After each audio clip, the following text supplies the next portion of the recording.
আসসালামু আলাইকুম। আমি আজকে আপনাদের দেখাবো বাসাতে কিভাবে রেস্টুরেন্টের মতো সুন্দরভাবে ভেজিটেবল রান্না করতে পারবেন। এবং এই ভেজিটেবলের টেস্টটা কিন্তু একদম রেস্টুরেন্টের মতোই হবে খেতে। তাই আমি আপনাদের পুরো প্রসেসিংটা দেখাই দিচ্ছি। আমি অন্যান্য সবজি সবগুলো কেটে নিয়েছি, এখন ক্যাপসিকামগুলোও কাটছি, সেটা আপনাদের দেখাই দিচ্ছি। আমি এখানে 3 ধরনের ক্যাপসিকামই নিয়েছি, লাল, হলুদ এবং সবুজ। এর সবজিগুলো যেভাবে কাটছি ক্যাপসিকাম একটু ওরকমভাবে কাটবো না, একটু পাতলা পাতলা লম্বা করে কাটবো।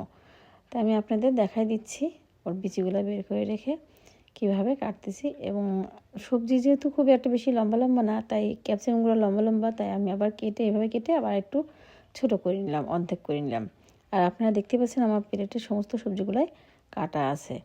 আর আমি এখানে হলুদ, লাল এবং সবুজ ক্যাপসিকাম আপনাদের কাটা দেখাই দিচ্ছি। তো আমার লাল আর হলুদ হয়ে গেছে, এখন সবুজ কাটতেছি। সবুজটা খুব বেশি বড় না, কিন্তু তারপরও আমি একই সাইজ করে সব কেটে নিলাম। আর এদিকে আমি কড়াইতে পানি গরমে দিয়েছিলাম, তার মধ্যে আমি লবণ দিয়ে দিলাম 1 চা চামচ, আর 1/2 চা চামচের কম টেস্টিং সল্ট দিয়ে দিয়েছি। দিয়ে এখন দেখেন এর মধ্যে আমি সমস্ত সবজিগুলো দিয়ে দিচ্ছি। গাজর কাটা, ফুলকপি কাটা, পেঁপে কাটা, ব্রকলি কাটা, সব এর মধ্যে সুন্দর করে দিয়ে দিলাম। আর এদিকে দেখেন আমি চিংড়ি এবং মুরগি গোস্ত ছোটো ছোটো করে কেটে নিয়েছিলাম, তার মধ্যে অল্প একটু আদা, অল্প একটু জিরা, অল্প একটু রসুন, লবণ, পরিমাণ মতো টেস্টিং সল্ট আর গোলমরিচের গুঁড়া দিয়ে মাখিয়ে রাখলাম। আর এদিকে দেখেন সবজিগুলো আমার সিদ্ধ হয়ে গেছে, এগুলো আমি একটু বরফওয়ালা পানির মধ্যে চুবাই দিচ্ছি, মানে রেখে দিচ্ছি। এই বরফওয়ালা পানির মধ্যে রাখার কারণে আপনার সবজিগুলো কিন্তু খুব সুন্দর কালার থাকবে, কালারগুলো নষ্ট হবে না। আর আমি এখন এখানে 2টা ডিম ভেজে তুলে নিলাম।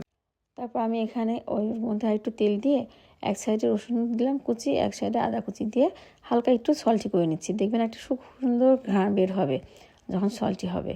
তারপরে আমি ওর মধ্যে দিলাম গোস্তগুলো হালকা একটু নরম হয়ে আসলেই, মানে হালকা সিদ্ধভাব হয়ে আসলে দিয়ে দিলাম পেঁয়াজ কুচি, মানে কেটে রাখা পেঁয়াজ, তারপর মরিচ, তারপরে লাল টমেটো, হলুদ টমেটো এবং সবুজ টমেটো।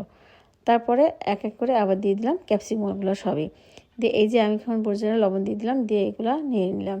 নিয়ে যখন ওগুলো হালকা একটু নরম হয়ে গেল, তখন আমি এখানে সবজিগুলো দিয়ে দিলাম। দেখেন সবজিগুলো কিন্তু একদম আমার প্রত্যেকটা কালার খুব সুন্দর আছে, কোনো কালার নষ্ট হয়নি। তারপরে আমি দিয়ে দিলাম, নাড়াচাড়া করার পরে দিয়ে দিলাম আমি সবজি সিদ্ধ করে পানি দেওয়ার পরে আমি কর্নফ্লাওয়ার দিয়ে দিয়েছি।